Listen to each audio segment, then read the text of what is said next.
Bismillahirrahmanirrahim. Assalamualaikum warahmatullahi wabarakatuh. Selamat sore Bapak Ibu rekan-rekan yang saya hormati. Alhamdulillah pada sore hari ini kita jumpa lagi.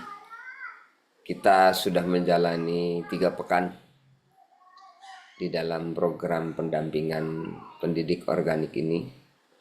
Dan harapan kami di dalam 3 pekan ini, rekan-rekan sudah betul-betul berusaha memahami 4 bentuk kehidupan yang menjadi realita keseharian kita, keseharian peradaban ini. Bagaimana karakter masing-masing peradaban tersebut, masing-masing kehidupan tersebut, dan apa dampaknya bagi kehidupan kita.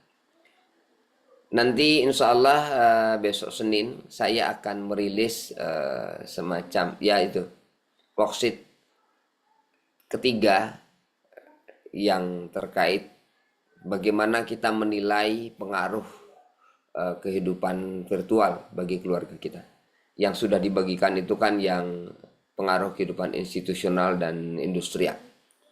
Yang ketiga memang sengaja baru akan kami bagikan besok Senin. Di minggu lalu kita sudah diskusikan tentang kurikulum pendidikan organik itu sendiri, apa isinya, dan kami sudah bagikan juga rekaman program Mandiri Mendidik, di mana dalam rekaman tersebut rekan-rekan sekalian bisa menyimak paparan dari kami, diskusi tentang apa kira-kira isi dari kurikulum pendidikan organik dan bagaimana bentuk pelaksanaannya sehari-hari. Walaupun tentu kami memang tidak menjanjikan dalam video tersebut tercantum dengan sangat rinci sekian banyak ragam kegiatan yang Anda tinggal laksanakan, tinggal tiru SOP-nya, tinggal plug and play, ya kira-kira seperti itu. Sebagian tetap kami jelaskan secara garis besar saja, begitu ya. Nah, rekan-rekan sekalian, jadi kemarin sudah jelas dalam pendidikan organik isinya ada 5 ya kurikulumnya yang kita ajarkan kepada anak-anak kita.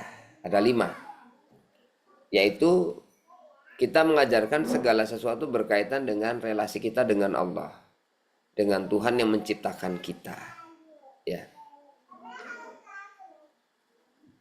Menanamkan kesadaran kita sebagai makhluk yang diciptakan dan hadir di realita ini untuk menjalankan tugas kehidupan. Itu yang pertama. Kemudian yang kedua tentang relasi keluarga. Kita terlahir di dunia ini, tercipta di sini, datang ke sini bukan datang begitu saja sendirian, ya. Yang datang ke bumi ini sendirian itu Nabi Adam aja, begitu ya. Begitu. Setelah itu nggak ada ya Nabi Adam dan istrinya datang ke bumi ini di 2 titik yang berbeda sendiri-sendiri untuk kemudian saling mencari. Selebihnya semua manusia datang ke bumi ini ada orang tuanya, ada keluarganya. Seperti itu. Nah, relasi keluarga inilah yang menjadi titik fundamental yang kedua dalam apa yang kita ajarkan kepada anak-anak kita. Yang ketiga tentang diri kita sendiri, relasi dengan diri sendiri. Karena tadi kita diciptakan oleh Allah sebagai hamba Allah, didatangkan ke dunia ini melalui jalan keluarga, kemudian kita diciptakan sebagai pribadi yang unik, sebagai individu yang bertumbuh secara personal, dan kelak di yaumul akhir kita memang akan dihisab juga masing-masing. Itu yang ketiga. Yang keempat, kita harus mengenal masyarakat dan kita harus terhubung dengan alam. Jadi pendidikan tentang relasi dengan masyarakat, dengan relasi dengan alam sebagai realita hidup yang akan kita arungi, yang di tengah-tengahnya itulah kita beramal soleh Di tengah-tengahnya kita akan menyadari apa sebenarnya konteks dan tugas keberadaan kita, misi hidup kita. Nah, Bapak Ibu, rekan-rekan sekalian,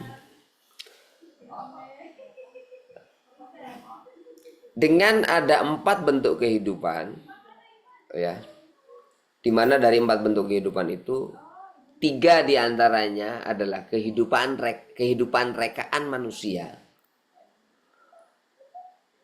yang institusional, industrial, dan virtual tadi. Lalu kita harus lihat sebenarnya lebih detail lagi.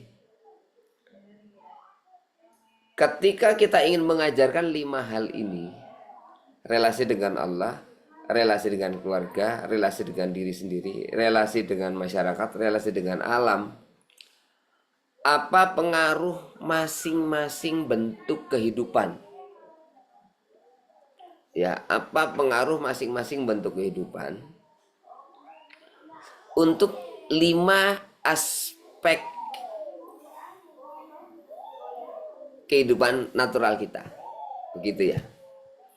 Pada akhirnya Bapak Ibu, kita bisa menyusun semacam sebuah matriks yang cukup kompleks. Misalnya, pendidikan tentang Allah, ya, tentang Tuhan yang menciptakan kita, dan beserta ilmu tentang agama yang merupakan tuntunan Allah kepada manusia. Itu hal pertama yang kita ajarkan. Bagaimana cara belajarnya di dalam masyarakat yang hidup secara natural? Bagaimana cara belajar agama di masyarakat yang sudah terinstitusionalisasi? Bagaimana cara belajar agama di masyarakat yang industrial? Dan bagaimana belajar agama di masyarakat yang virtual? Ini ternyata ada bentuk-bentuknya sendiri lagi, Bapak Ibu. Ya. Yang mana tadi tanpa kita sadari, kita merasa sudah mengajarkan agama, tapi ternyata ketika kita mengajarkan agama ini dengan cara institusional, dengan cara industrial, tujuan belajarnya tidak tercapai. Ini yang juga harus kita cek di keluarga kita, dan Anda cek di sekolah Anda kalau Anda mengelola sekolah. Ya, jadi tugas kita itu nanti makin detail nih Pak, Bu, ya. Kita memang di bulan pertama ini kita harus betul-betul banyak-banyak mengobservasi agar konstruksi 4 bentuk kehidupan itu betul-betul kita fahami dan kita bisa memetakan keadaan di sekitar kita, mulai dari keluarga kita sendiri, masyarakat kita, realita di sekolah kita, realita di rekan-rekan sesama guru, rekan-rekan sesama orang tua siswa, bahkan realita dalam berbagai sekolah yang ada di sekitar kita. Itu kita harus bisa memotretnya.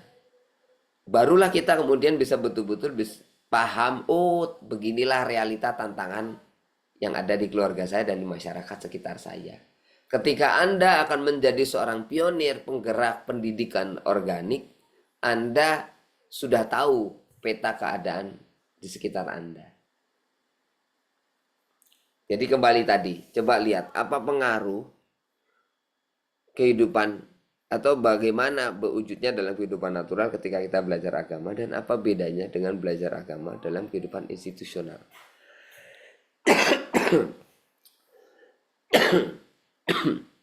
Ya. Jadi Bapak Ibu yang saya hormati, misalnya ya,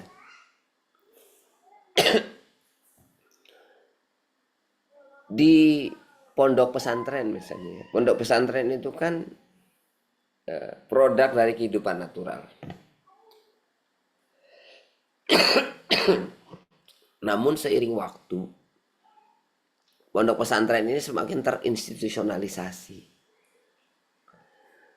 Ya, cara belajarnya pun ternyata terpengaruh. Sedemikian rupa Bapak Ibu, ketika anak-anak kita belajar agama, dia tidak lagi belajar karena itu adalah perintah Allah, karena itu adalah keteladanan dan didikan dari orang tua beserta gurunya, dipelajari atas dasar rasa hormat dan rasa cinta. Itu hilang Bapak Ibu. Itu satu ya. Nah, mudah-mudahan ini menjadi lebih jelas secara operasional. Bagaimana nanti kita mengevaluasi realita yang ada di keluarga kita dan di sekolah kita.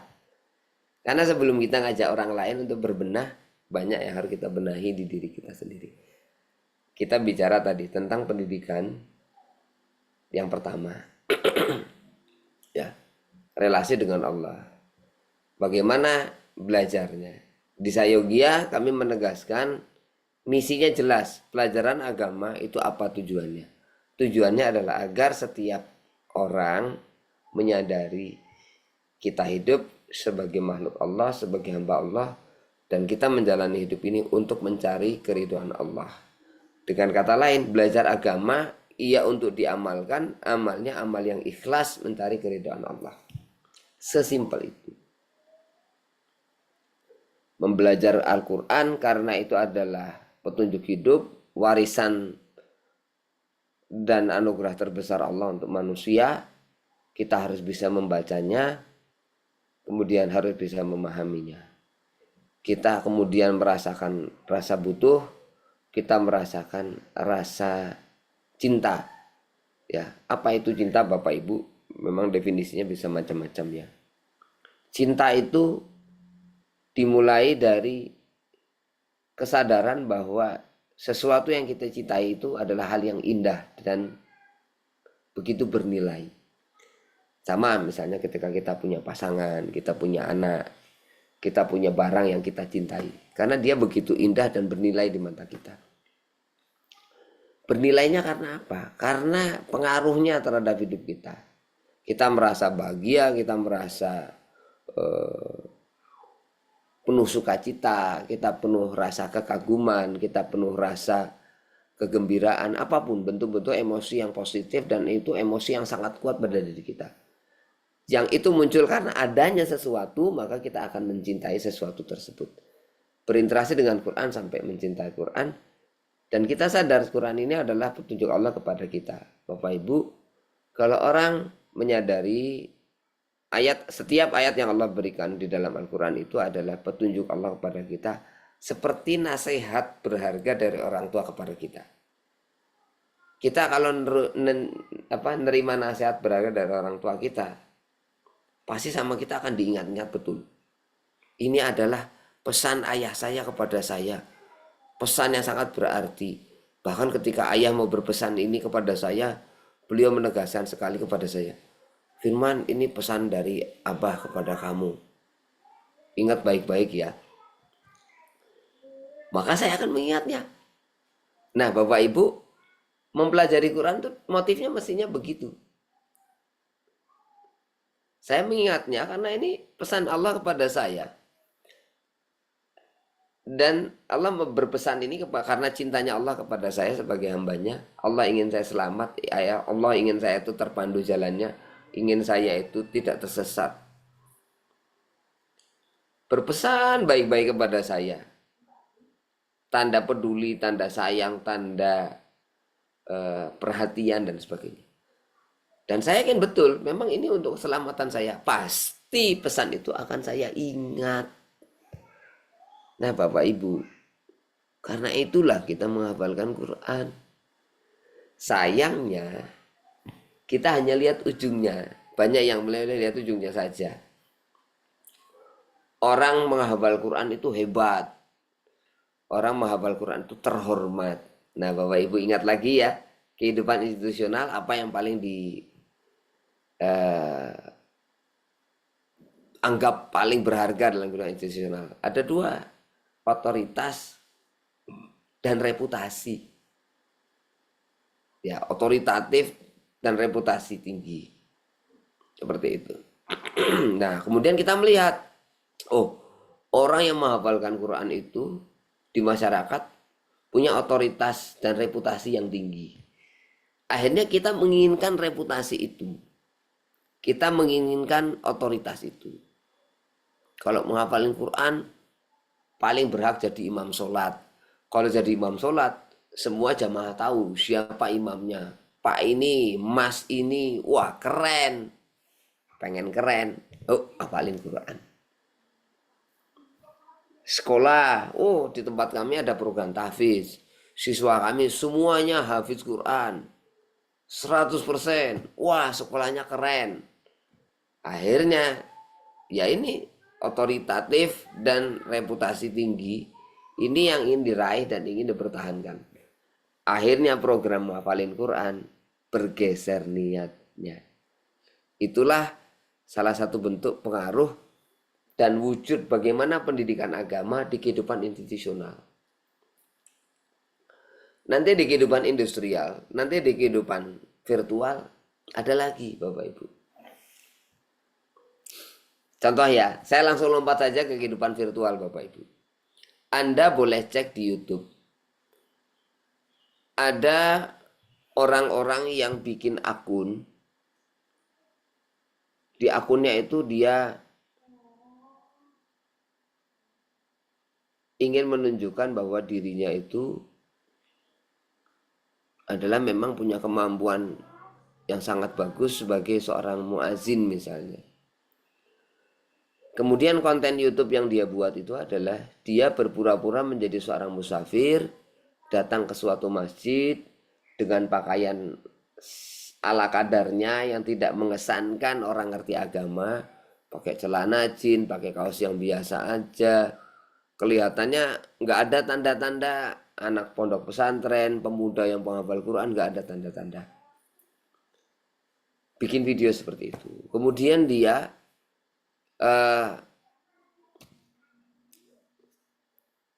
bertanya, Pak boleh nggak saya azan? Sedemikian rupa sehingga takmir masjidnya itu memang dia mencari situasi di mana takmir masjidnya itu jadi nggak percaya, jadi nggak yakin. Seperti itu. Tapi memang dia melihat situasi bagaimana walaupun takmirnya nggak yakin itu, somehow entah bagaimana akhirnya dia diizinkan untuk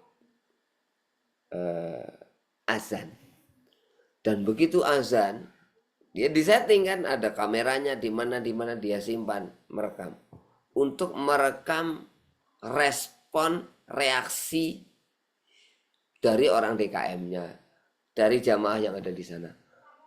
Reaksi kekagetan yang kemudian sesaat kemudian berubah menjadi reaksi kekaguman. Itu dijadikan konten. Dan tentu konten itu menarik sekali kan Bapak Ibu. Gitu kan? Itulah bentuk perilaku beragama di kehidupan virtual tuh begitu. Jadi experience kesehari-hari itu dijadikan konten. Dan sampai kemudian berbalik. Karena mau bikin konten, bikin sesuatu yang seakan-akan itu kejadian sehari-hari. Padahal sudah bukan. Itu di-create. Gitu kan. Bapak Ibu, apa bedanya dokumenter sama film? Dokumenter kan sudah ada. Kita tinggal mendokumentasikan saja. Kalau film itu nggak ada aslinya, tapi dibuat. Memang betul, orang bisa bikin film dengan realitanya atau isinya tuh seakan-akan sedekat mungkin dengan gambaran realita. Seakan-akan itu dokumenter. Tapi ya kalau memang di-create situasinya, keadaannya diciptakan, ya itu bukan dokumenter, itu film. Dan itu untuk dipertontonkan di dunia maya, di ruang-ruang maya, menciptakan kekaguman, menciptakan impresi, kesan. Itulah kehidupan virtual. Nah Bapak Ibu, begitu juga dengan hal-hal yang lain. Ada keluarga, ini tentang keluarga misalnya ya. Keluarga baru nikah, langsung bikin akun Instagram. Semua kegiatan kesehariannya dijadikan konten. Nanti anaknya lahir, lahirannya pun dijadikan konten. Anaknya berkegiatan ketika 1 tahun, 2 tahun permainan balita dijadikan konten. Dan seterusnya. Akhirnya kehidupan keluarga tersebut sudah pindah ke dunia maya. Seperti itu. Dan tentu saja ada kesan yang ingin diciptakan. Dan akhirnya ada kesan yang harus dipertahankan. Wah, ya kesannya kan suami istri harmonis gitu kan. Begitu. Itu hati-hati ya Bapak Ibu. Apalagi sekali lagi nanti anak melihat, oh begini toh kehidupan keluarga kita gitu ya. Tetap kesannya keluarga yang menghayati kehidupan keluarga gitu. Saya betul-betul menyarankan Bapak Ibu, kalau Anda punya akun Instagram, sesekali Anda posting kehidupan keseharian Anda, silakan saja. Karena ada sesuatu yang spesial misalnya ya. Ya misalnya saya kemarin Sabtu di keluarga besar ada hajatan kakak saya menikahkan putri tertuanya. Gitu ya. Ya kalau kemudian ada foto-foto acara momen diposting di Instagram, itu masih dalam batas wajar. Tapi kalau sampai setiap hari rutin kegiatan sehari-hari di rumah 2-3 kali jadi konten dalam sehari ya 2-3 kali jadi konten ya, 2-3 kali dalam sehari jadi konten dan setiap hari begitu itu saya kira berbahaya karena akhirnya akan mulai muncul persona virtual Anda. Jadi akan mulai ada reputasi, akan mulai muncul kesan begitu ya, yang akhirnya harus Anda pelihara. Ada pengaruhnya ke follower Anda, follower bertambah dan sebagainya. Baik jadi Bapak Ibu, mari kita lihat bagaimana relasi dengan Allah, bagaimana kita berperilaku dan bagaimana kita mengajarkan kepada anak-anak kita. Di kehidupan natural bagaimana cara mengajarkannya, di kehidupan institusional bagaimana cara mengajarkannya, di kehidupan industrial itu seperti apa cara mengajarkannya, di kehidupan virtual bagaimana cara mengajarkannya, bagaimana cara berperilakunya. Begitu. Saya masih ingat karena saya sendiri pernah jadi pesertanya. Ada training atau entah apa namanya ya, training lah yang booming ya sekian tahun yang lalu di sekitar tahun 2009, 2010, 2011. Bukunya booming. Buku tentang keajaiban rezeki, Ipo Santosa. Kemudian di mana-mana marak seminarnya, di acara tempat tersebut kita langsung diajak untuk sedekah saat itu juga. Itu ada yang langsung menyerahkan uang, perhiasan, handphonenya disedekahkan dan sebagainya. Kemudian diajarkan tentang ayo rajin sholat duha, nanti rajin sholat duha 12 rakaat per hari nanti akan dibangunkan rumah seperti istana di surga begitu ya. Tapi tadi ketika yang dimotivasi itu adalah ibadah ini nanti akan kaya. Sebagaimana ada juga menikahlah maka kamu akan kaya. Tapi penekanan pada kayanya itu yang kemudian dijual. Itu yang kemudian diberikan penekanan untuk menciptakan antusiasme. Ini yang juga harus kita cermati dan kita harus khawatir. Mesti ada kehati-hatian kita merespon situasi seperti itu. Begitu. Karena pada akhirnya ya kalaulah ada orang mendisiplinkan tadi sholat duha misalnya 12 rakaat setiap hari. Karena saya yakin nanti saya akan dijadikan kaya. Ya lama kelamaan sholatnya untuk menjadi kaya. Sementara yang namanya sholat yaitu adalah untuk kita berdiri ruku dan sujud kepada Allah, gitu ya, untuk mencari keridhaan Allah, seperti itu ya Bapak Ibu. Nah itu juga salah satu contoh bagaimana logika-logika industrial itu masuk ke dalam praktek kita dalam belajar agama dan mengamalkan syariat-syariat agama. Nah baik Bapak Ibu, begitu juga. Jadi sekali lagi Anda lihat ya silangan persilangan 4 bentuk kehidupan tadi dengan 5 relasi kehidupan yang harus kita jalani dan harus kita ajarkan kepada anak-anak kita. Relasi dengan alam misalnya, ini salah satu yang jelas kontras. Di kehidupan virtual, alam itu dijadikan tontonan dan dijadikan alat terapi. Tapi tetap dengan cara, oh saya ya hilang-hiling gitu kan.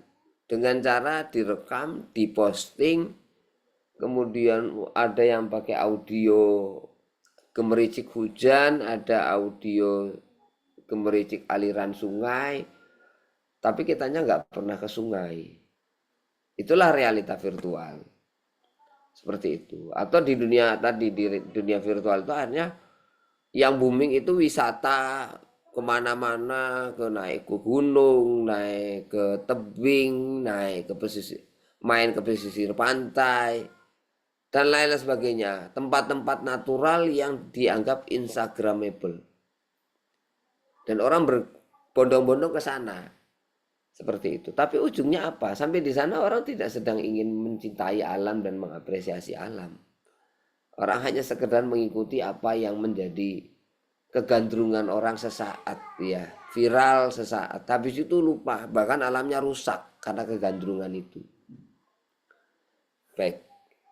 Di kehidupan natural, alam itu jelas-jelas dilihat sebagai tempat hidup dan sebagai pemenuhan sumber daya hidup. Jadi ketika kita melihat pepohonan dengan buah-buahnya, Anda melihatnya sebagai apa?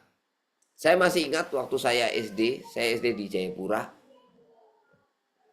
Waktu itu bahkan belum disebut Papua, masih disebutnya sebagai Irian Jaya gitu ya.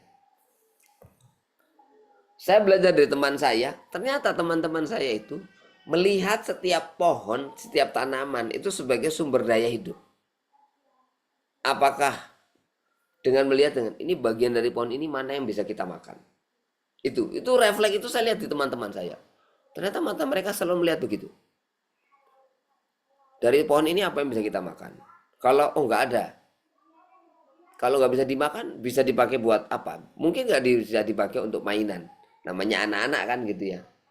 Kalau nggak makan main gitu. Apa nih bisa lihat mainan?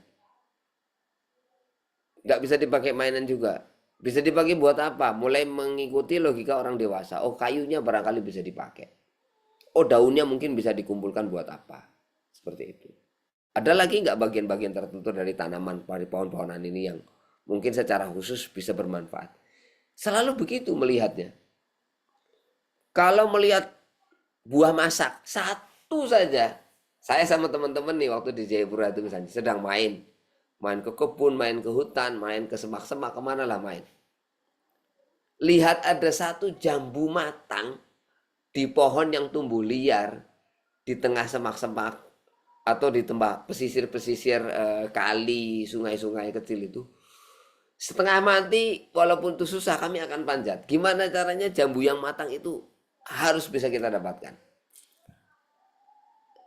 Kami akan merasa sangat bodoh ketika melihat ada jambu masak, nggak dimakan. Itu nggak ada di logika kami. Di logika kami, jambu masak ya harus diambil. Harus itu. Bahkan ketika itu susah ya. Oh susah nih manjatnya. Justru bagi kami itulah challenge, itulah permainan kami. Ini gimana cara manjatnya? Awal-awal mungkin ada rasa persaingan. Ini jambu cuma satu nih. Siapa yang bisa manjat duluan? Ketika susah tadi, lihat saling lihat. Kamu berani enggak? Kamu berani enggak?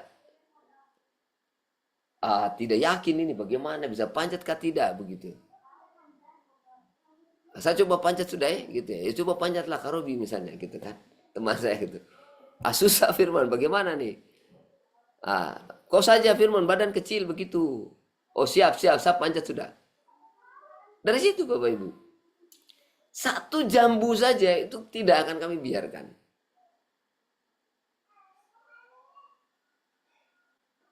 Dan begitu dapat, Masya Allah, itulah luar biasa rasa puas bahagianya itu. Dan kemudian jadi percaya diri. bukan nggak pernah ya naik pohon terus jatuh dari pohon, pernah. Nggak ada rasa trauma, alhamdulillah. Begitu. Pernah juga saya diajak teman-teman saya mencari anggrek. Anggrek yang kemudian bisa dijual. Jadi, dan terbawa. Saya masih ingat waktu saya kuliah. Waktu saya kuliah, tingkat 2, tingkat 3 itu, di kampus ITB, ada sebuah pohon jati di area jurusan fisika ITB, dekat Student Center Timur. Salah, Student Center Barat. Itu ada pohon jati besar. Kemudian ternyata di batangnya itu begitu banyak menempel tanaman anggrek. Kemudian di satu musim berbunga berbarengan. Jadi Bapak Ibu bayangkan pohon jati, tapi penuh bunga. Bunga yang jelas bukan bunga jati. Anggreknya anggrek buntut bajing. Monggo Bapak Ibu Anda browsing saja. Anggrek buntut bajing itu seperti apa. Saya itu, wah, itu saya freeze itu. Begitu melihat banyak banget bunga anggreknya. Itu naluri saya waktu SD muncul lagi. Ini bunga sebanyak ini bagus begini. Minimal saya tuh heboh. Kemudian saya kayak bilang ke teman-teman saya yang di jurusan biologi di himpunan. Lihat. Beberapa bilang, oh bagus ya. Apa nih namanya? Nyari-nyari di literatur, oh anggrek, bunga anggrek buntut bajing gitu. Karena memang perbungaannya itu kayak buntut bajing Bapak Ibu. Habis itu udah bagi mereka itu jadi biasa. Sebagian teman-temannya yang notabene sama-sama jurusan biologi. Saya sampai hari ini kalau saya masih balik ke kampus, saya masih akan lihat nyari pohon jati itu dan saya masih ada bunga anggreknya enggak. Dan saya tuh sangat berharap boleh nggak sih saya ngambil satu tak tanam di rumah. Gitu.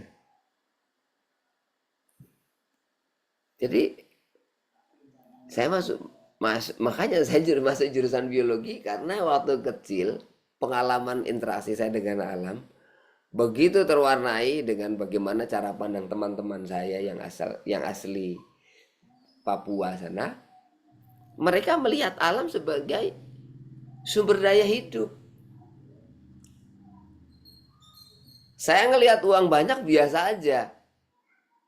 Yang namanya buah matang di pohon itu buat saya nggak bisa dibandingkan dengan uang loh Bapak Ibu. Dan itu yang bikin saya pindah ke Padukuhan Beran Kidul Tridadi Sleman. Jadi di Padukuhan Beran Kidul Tridadi Sleman itu begitu banyak pohon rambutan. Ketika itu 5,5 tahun yang lalu. Yang memang sedihnya 5,5 tahun berjalan ini berkurang. Karena beberapa pohon itu mulai ditebang oleh warga. Itu saya sedih luar biasa. Setiap ada pohon ditebang yang alasannya itu tidak terlalu prinsipil, saya itu bahkan saya jujurnya saya panik. Loh, kok ditebang? Apa yang bisa saya lakukan untuk meyakinkan orang tuh gak nebang pohon ini gitu.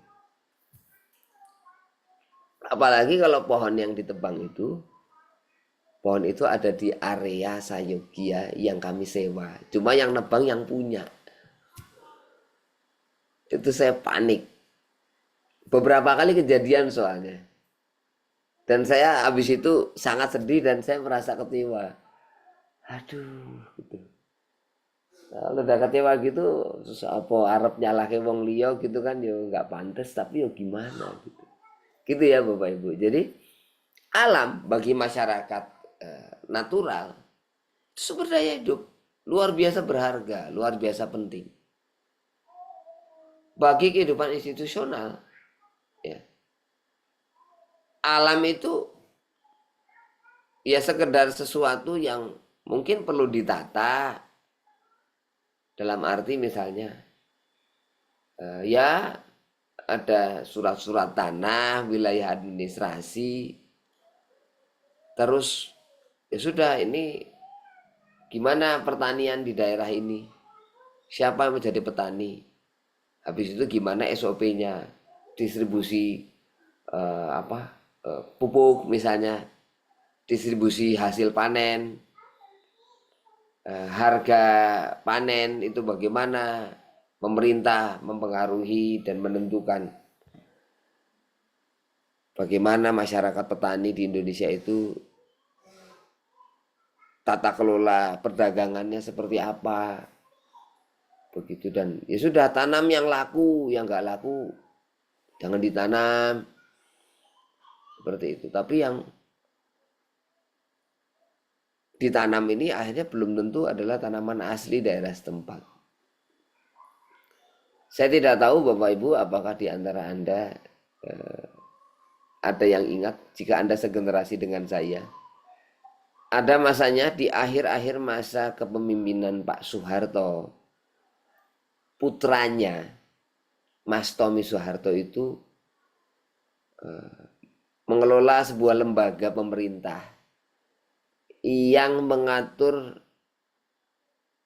perdagangan rokok, especially yang menyuplai sumber daya alam berupa cengkeh untuk industri rokok.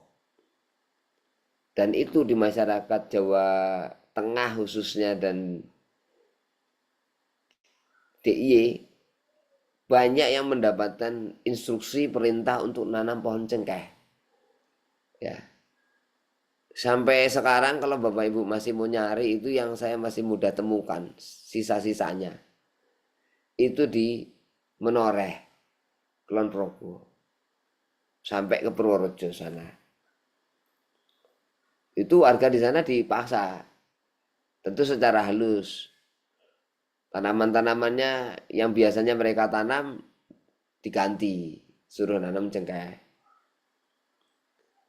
Gak tahu nih, ada Kang Ajis dari Kebumen, gimana di Kebumen ya? Apakah juga kena dan apakah sampai sekarang masih ada? Setidaknya sisa-sisanya. Kemudian yang terjadi, pada akhirnya dibeli murah. Sedemikian murahnya sampai akhirnya warga merasa ya diperlakukan tidak adil. Diperlakukan dengan tanpa rasa hormat begitu ya. Jerih payahnya, bahkan mereka meninggalkan komoditi budidaya yang sebelumnya sudah biasa mereka tanam, disuruh ganti dengan cengkeh. Ya akhirnya belajar nanam cengkeh, entah berapa ratus hektar, atau bahkan menyentuh angka lebih dari 1.000 hektar misalnya ya, yang kemudian dikonversi tadinya hutan menjadi area perkebunan cengkeh. Begitu Bapak Ibu.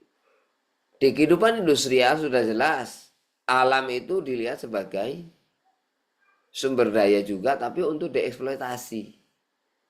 Cara mengeksploitasinya ya dengan segala kemajuan teknologi. Katanya ya itu demi memajukan atau meningkatkan hasil panen gitu ya. Sistem pemupukannya, monokulturnya, tata kelola pasca panennya, nanti pengaruhnya ke harga, pengaruhnya ke penentuan daerah mana harus nanam apa dan sebagainya. Sedikit banyak jadi kayak zaman kultur sel-selnya zaman Belanda, tanam paksa, kan gitu.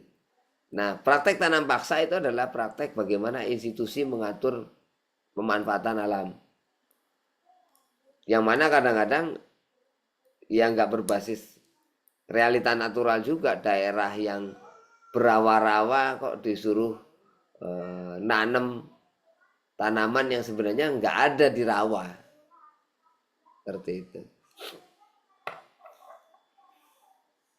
Begitu ya Bapak Ibu rekan-rekan sekalian. Jadi bisa Anda lihat, nanti Anda pelajari, Anda amati langsung. Dan kali ini saya ingin meminta Anda yang mengobservasi langsung. Tadi beberapa sudah saya berikan contohnya. Ya bagaimana relasi dengan alam dalam 4 bentuk kehidupan. Bagaimana relasi dengan Allah dalam 4 bentuk kehidupan. Nah, kami ingin meminta Anda juga melengkapi dengan Pengamatan Anda sendiri ya. Bagaimana bentuk relasi dengan keluarga dalam 4 bentuk kehidupan? Bagaimana relasi keluarga, relasi dengan diri sendiri dalam 4 bentuk kehidupan? Bagaimana relasi dengan masyarakat dalam 4 bentuk kehidupan tadi? Seperti itu. Total kita nanti akan punya 20 matriks.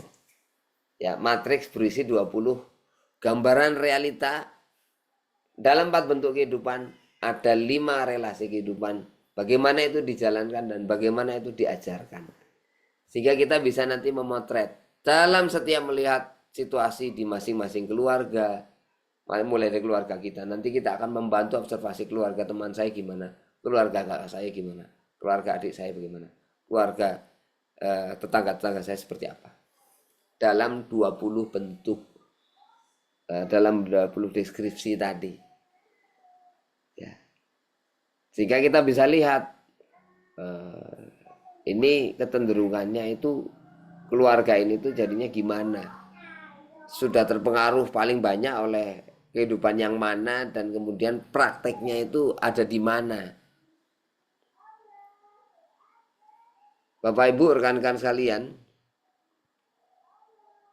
dalam kesempatan saya tadi cerita sedang ada hajatan besar keluarga, menikahkan ponakannya. Ponakan ini ya sebenarnya pamong sayogia juga ya, ponakan saya ini. Saya menggunakan kesempatan kumpul keluarga besar itu untuk juga menceritakan tentang 4 bentuk kehidupan tadi. Bagaimana adanya 4 bentuk kehidupan ini mempengaruhi kehidupan keluarga.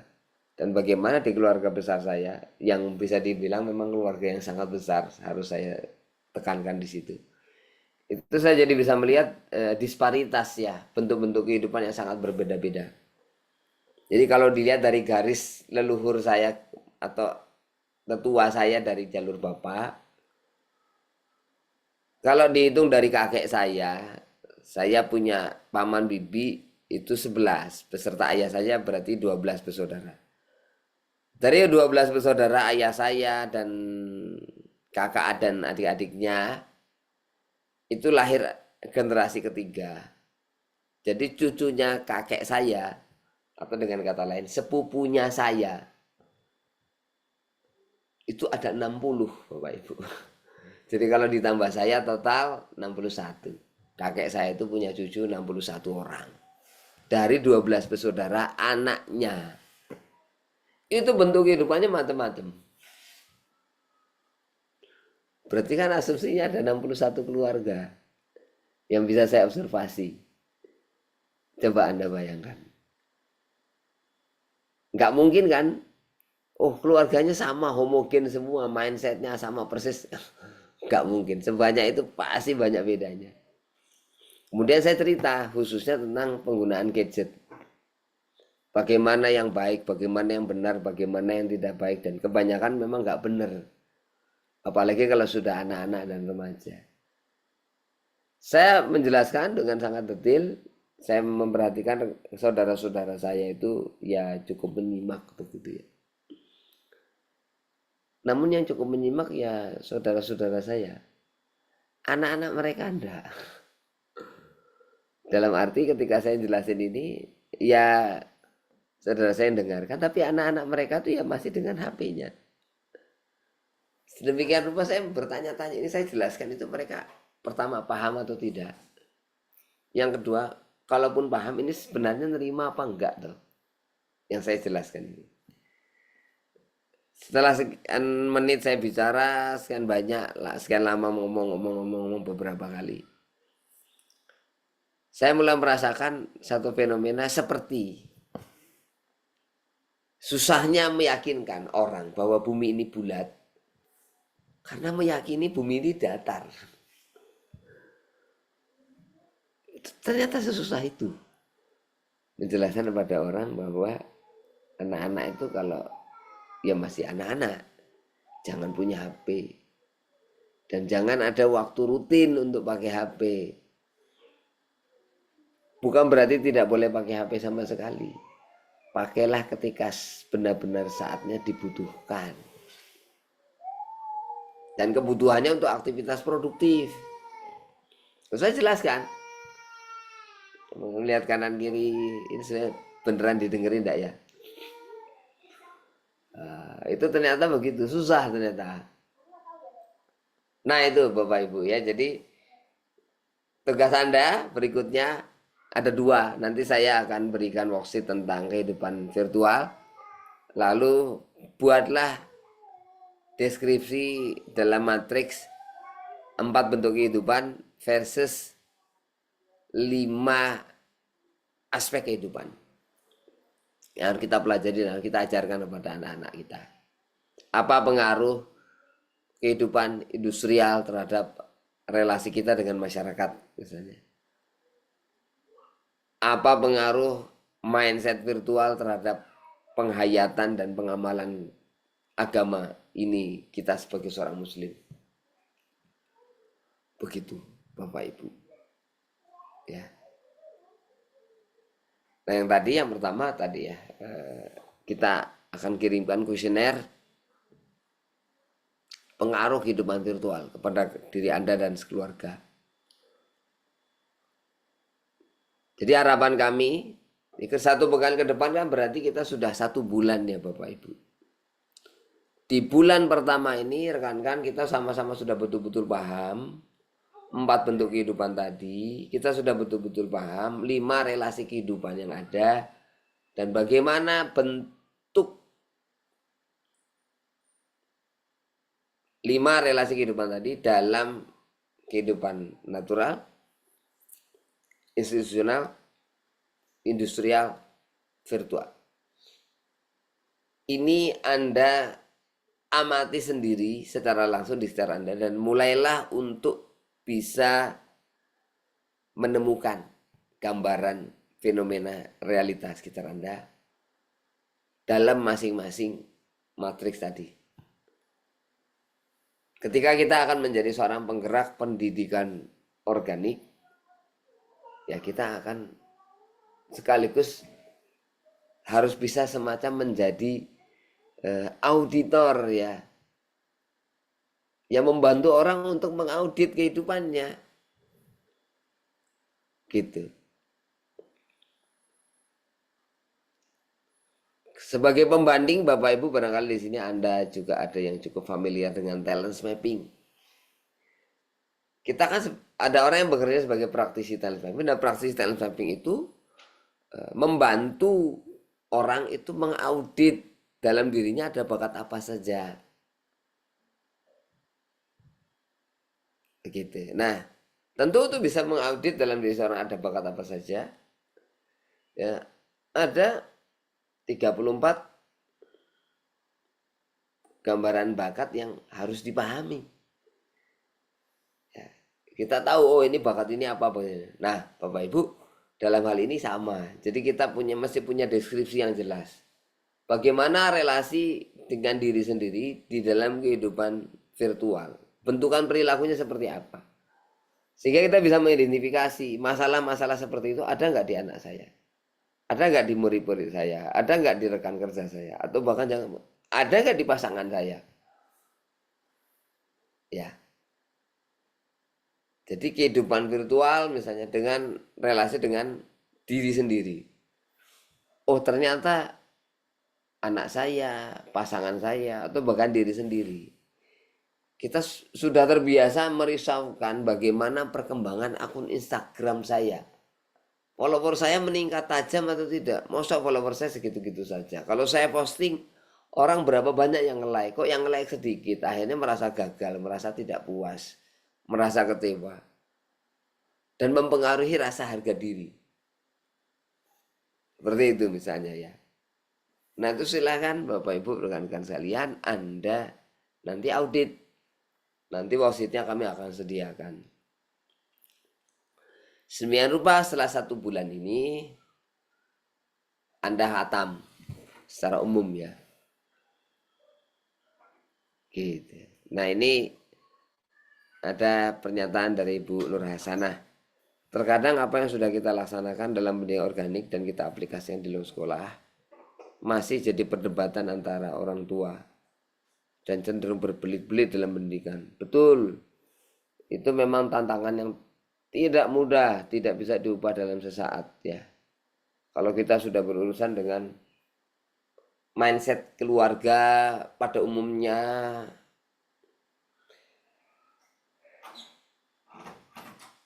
apalagi kalau memang di pendidikan formal yang mana orang tua merasa mendaftarkan anaknya dulu di awal sudah dengan asumsi tertentu.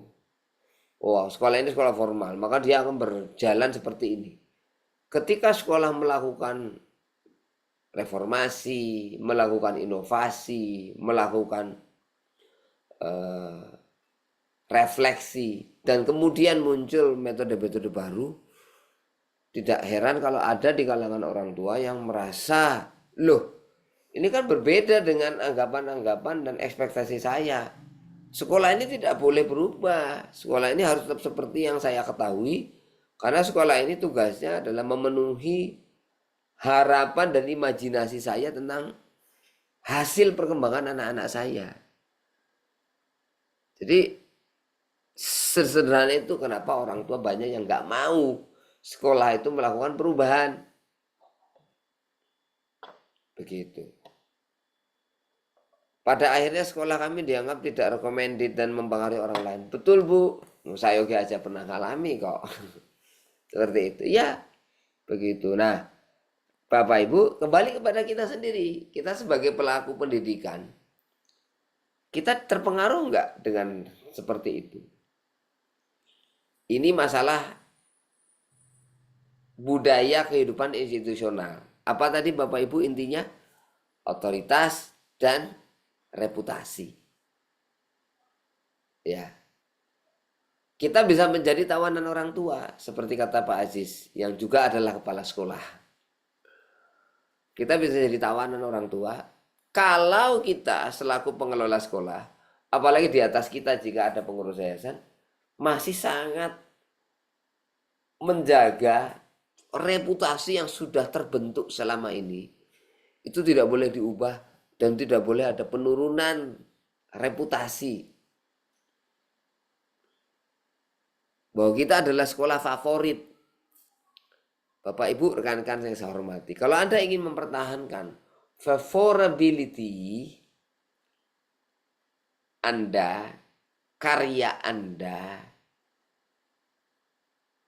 program Anda ingin mempertahankan favorability itu di mata publik luas, harga yang harus Anda bayar adalah ketika selera berubah, Anda dipaksa mengikuti perubahan selera tersebut.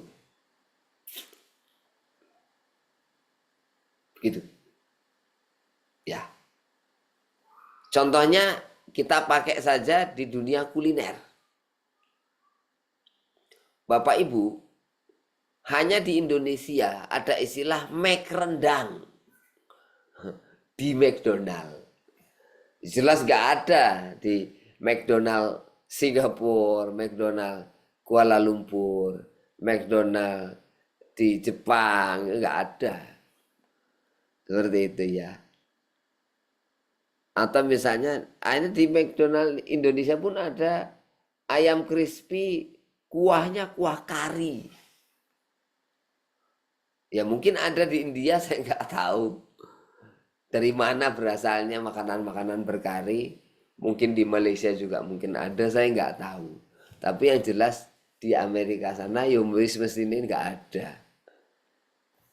Karena bagi ya industri kuliner yang penting laku. Favorability itu akan terus dipertahankan dengan cara mengikuti pergeseran selera masyarakat. McDonald bikin McCafe kan akhirnya. Ada jualan kopinya, kopi susunya. Saya masih ingat pernah lihat itu ada apa donat apa segala macam. Make cafe. Itu ya. Nah, kalau kemudian kita bersikap apa istilahnya ya, bersikap konsisten pada prinsip atau konsep yang sedang kita kembangkan, dan kemudian tidak mengikuti kepengennya sebagian orang tua siswa, ya kita dianggap rigid, kaku, tidak berpikir terbuka, tidak demokratis, seperti itu. Memang tantangannya ada, Bu. Seperti itu memang. Kita akan dapat tantangan memikirkan reputasi tadi. Tapi kalau kita berani jujur pada hati nurani sendiri, kita akan tahu. Yang namanya reputasi itu selalu ada di masyarakat kita. Bukan soal naik turun favorable-nya. Tapi yang lebih penting itu adalah konsistensinya. Ini yang menjadi tantangan. Bagaimana dengan motif ekonomi? Jika berbeda, tidak dilirik, tidak punya murid karena konsep pendidikan tidak familiar di masyarakat. Pengalaman saya kira bagaimana? Terima kasih Bu, pertanyaannya sangat aktual, sangat menggambarkan realita terkini. Saya Ugia sampai saat ini siswanya paling 40 orang kalau saya tidak salah ingat. Mungkin kurang-kurang sedikit, kalaupun ternyata lebih karena ada yang baru daftar misalnya ya. Itu paling lebih sedikit. Maka saya bilang plus minus 40 orang. Gurunya ini sudah mau 20 orang loh Bapak Ibu. Guru saya Yogia itu. Pamongnya. Dan biasanya habis itu kan merambat ya Bu Rina ya. Nanti kalau siswanya cuma segitu, SPP-nya cukup apa tidak?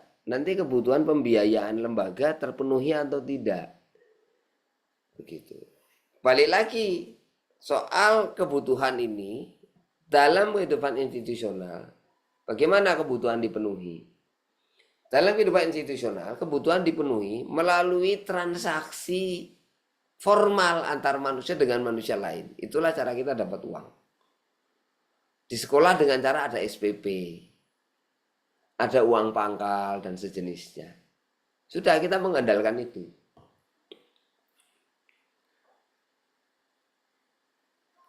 Nyambungnya ke sana. Nah, Bapak Ibu,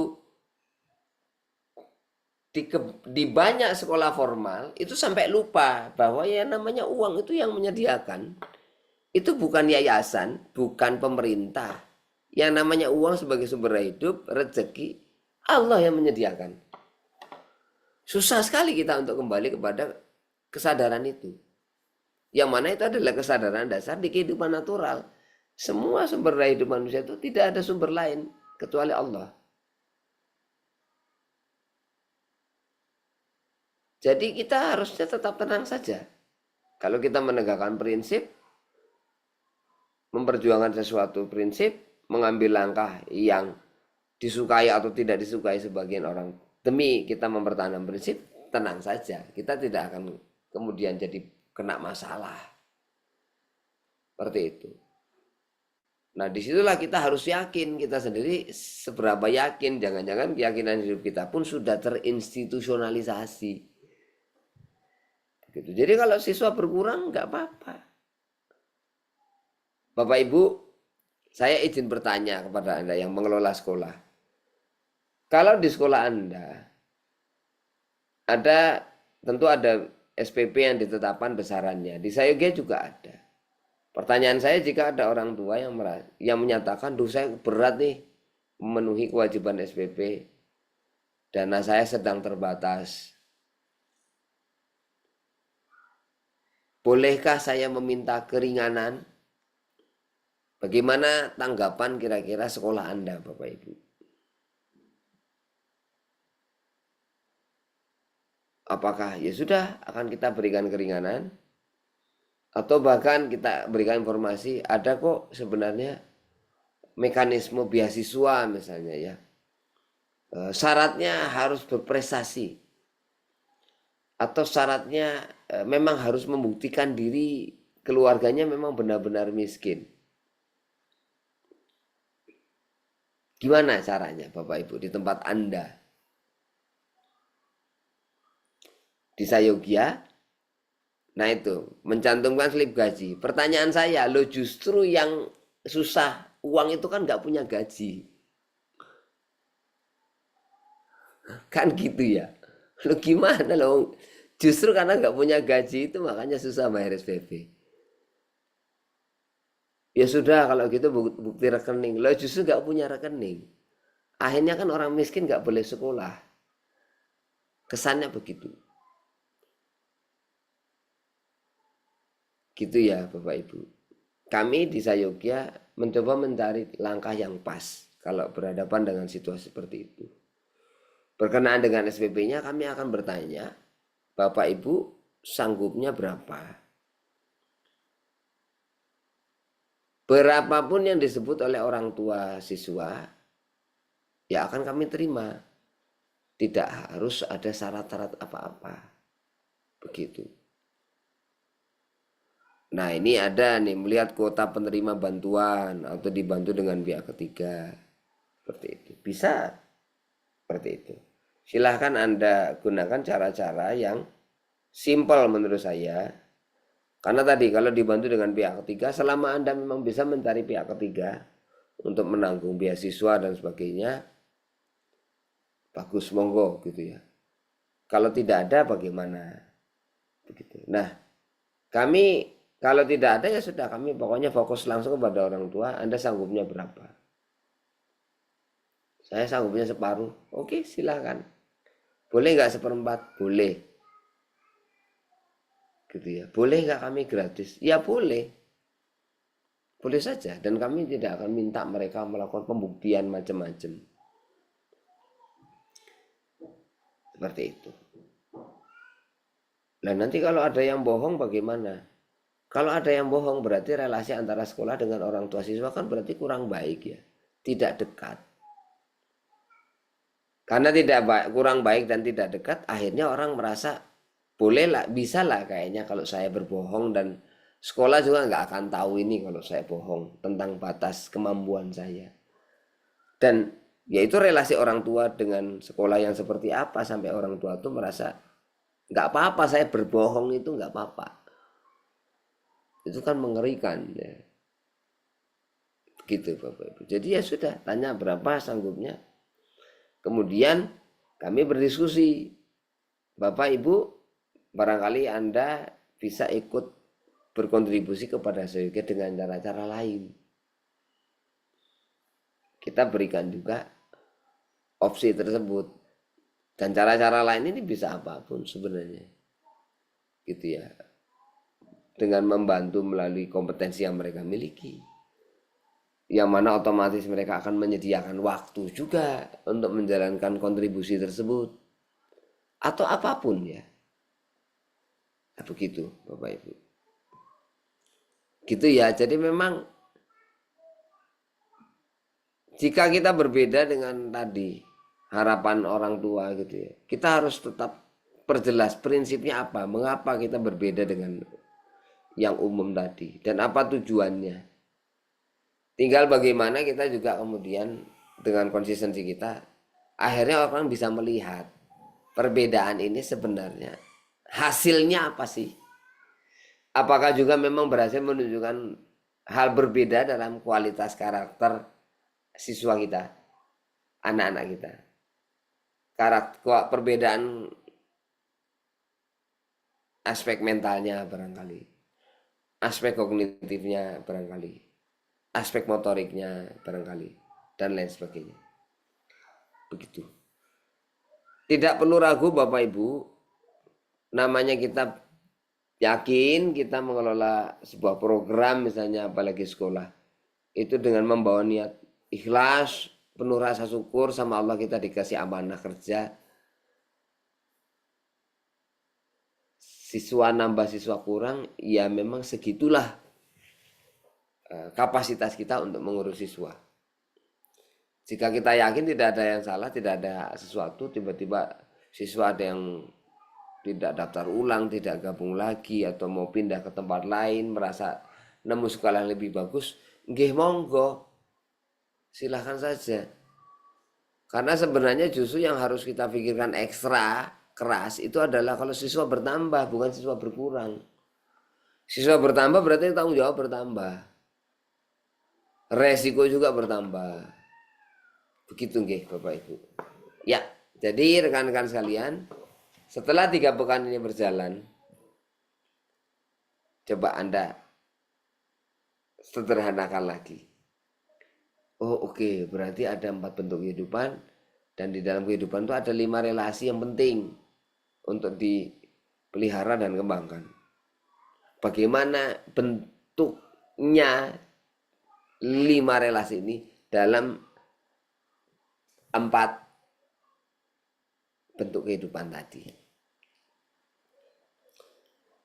Silakan nanti Anda susun pada worksheet yang akan kami sediakan, sehingga Anda bisa menjadi seorang pengamat yang baik. Exercise berikutnya, ya, Anda nanti gunakan matriks itu untuk keluarga Anda. Kemudian Anda gunakan matriks tersebut untuk keluarga terdekat yang bisa Anda ajak ngobrol. Keluarga teman Anda, keluarga kakak Anda, keluarga adik Anda, sahabat Anda, silakan. Gitu ya Bapak Ibu. Kita di sini akan mulai masuk ke peran-peran membantu orang lain. Soal bagaimana mengaudit kehidupan keluarga kita beserta 5 relasi kehidupan yang ada di dalamnya di dalam 4 bentuk kehidupan, sehingga kita bisa mendapatkan hasil audit akhir. Realita kehidupan keluarga saya itu sebenarnya seperti apa? Bisa dikatakan keluarga yang sehat secara natural, ya, atau sudah banyak masalah, begitu ya. Nah, ini ada pertanyaan dari Pak Rahmat ya. Jadi implementasi di lingkungan masyarakat ya begini Pak mulainya. Jadi mulainya itu dengan kita menjadi semacam teman diskusi, saudara, sahabat yang bisa sama-sama mengajak orang-orang di sekitar kita untuk melihat realita kehidupan masing-masing. Seperti itu. Ini seperti Anda belajar tahsinul Quran, Anda kemudian mulai paham, mulai lancar, mulai bagus. Kemudian Anda mengajak teman-teman Anda untuk ikut belajar. Ya, akhirnya kita akan mendiskusikan materi-materi yang kita pelajari, dan kita akan membantu teman-teman kita tuh melihat, oh, tajwidnya mana yang sudah benar. Begitu ya, makhrajatul hurufnya seperti apa, sudah benar atau tidak. Jadi teman belajar. Jadi implementasi di dalam masyarakat itu dimulai dengan kita menjadi teman belajar keluarga-keluarga di sekitar kita untuk tadi melakukan audit kehidupannya. Yang lebih sulit lagi adalah nanti ketika harus melakukan transisi kehidupan. Saya membantu orang misalnya untuk resign, dan bagaimana setelah resign hidupnya itu semakin produktif, bagaimana hidupnya itu semakin bermakna, bagaimana hidupnya menjadi semakin tenang, menjadi makin terarah. Nah seperti itu. Itu sebagai contoh. Begitu ya Bapak Ibu yang bisa saya sampaikan pada sore hari ini.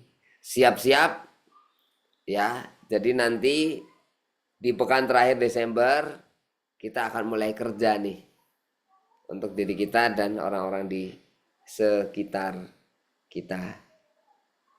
Monggo kalau masih ada pertanyaan dari Bapak Ibu sekalian, ini masih ada waktu 6 menit sampai 5:45.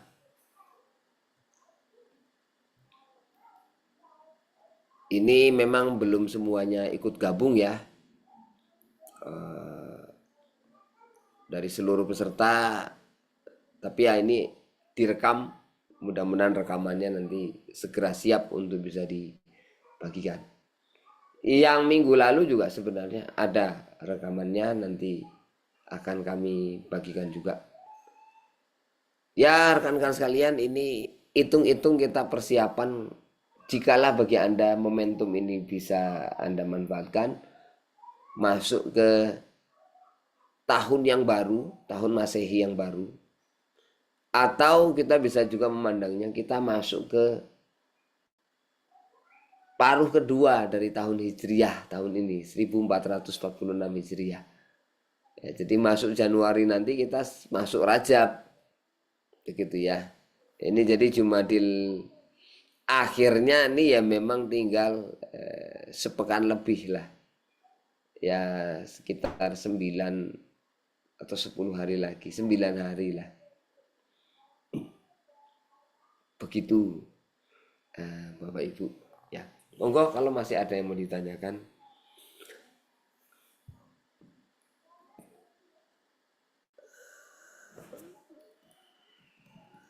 Ya,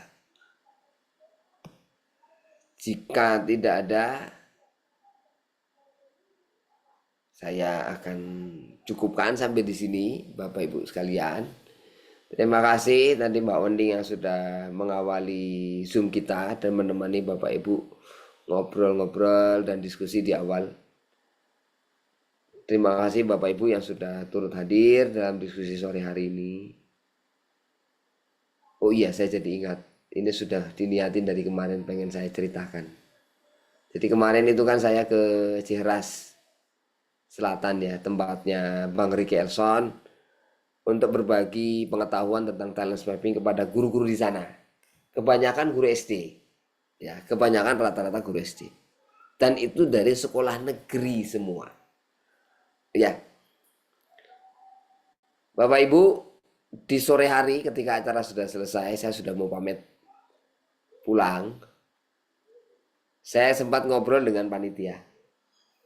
Ngobrol macam-macam. Kemudian panitianya ini bertanya kepada saya, Kang, jadi terus gimana ya anak saya itu, ini kan sudah mau selesai SMP-nya. Saya sekolahkan kemana anak-anak saya? Ya saya cerita tentang 4 bentuk kehidupan tadi. Dan bagi beliau ternyata itu informasi yang sangat menarik sepertinya dan berguna. Mudah-mudahan setidaknya pernyataan dari beliau begitu.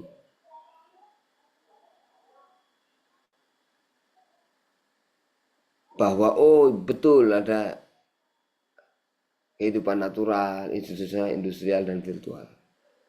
Menjadi lebih mudah dipahami lagi oleh beliau ini karena beliau sendiri sebenarnya adalah seorang pendaki gunung ya. Jadi guru SD sekaligus senang mendaki gunung dan suka mengantar orang melakukan perjalanan-perjalanan naik gunung. Yang dia sebut sih terakhir itu bantu orang ke Merbabu gitu ya, dari Tasik. Beliau kemudian cerita, oh oke, baik Kang, paham Kang, kata dia. Saya jadi pengen cerita juga nih ke Kang Firman. Kang Firman tahu nggak guru yang tadi, dia menyebut salah seorang guru. Kan kelihatannya ceria banget ya. Banyak diskusi, banyak ngobrol, ekspresi dan sebagainya. Saya lihat sepertinya itu hanya sekedar cara untuk menutupi perasaannya dan kegelisahannya. Karena ternyata beliau itu ya punya hutang pinjaman atau hutang cicilan kepada bank karena ya memiliki pinjaman dengan menjadikan jaminan adalah SK pengangkatannya. Kan itu lazim ya. SK PNS itu dijadikan jaminan untuk orang melakukan pinjaman ke bank. Nah, orang yang disebut itu kemudian saya baru tahu diceritakan oleh panitia ini, beliau itu punya tanggungan cicilan ke bank yang kelak ketika beliau pensiun, sekarang umurnya baru 41. Kelak ketika beliau pensiun, itu cicilannya belum akan lunas. Coba bayangkan ibu-ibu ya, bapak-bapak sekalian. Umur 41, profesi guru. Nanti akan pensiun berapa rekan-rekan guru? 56? Kalau 56 kan berarti 15 tahun lagi. 15 tahun dikali 12. Gitu kan. Bayangkan Bapak Ibu rekan-rekan kalian. 100 80 ya bulan. Iya.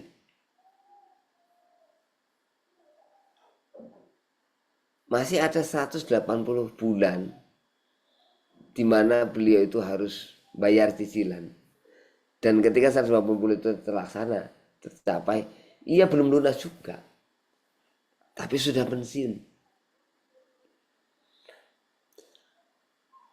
Pada akhirnya kan kesannya mendapatkan status berkarir di PNS itu kan supaya bisa ngambil cicilan dan akhirnya sepanjang hidupnya berkarir untuk bayar cicilan.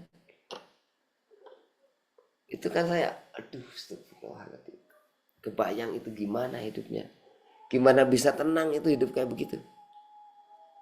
Nah itu Bapak Ibu. Fakta itu ada di sekitar kita. Bagaimana kita kemudian mengubah realita tersebut. Barangkali itu menjadi tugas kita di waktu-waktu yang akan datang kelak. Demikian Bapak Ibu yang bisa saya sampaikan dalam kesempatan sore hari ini. Siap-siap untuk tugas berikutnya. Matriks 5 relasi dalam 4 bentuk kehidupan.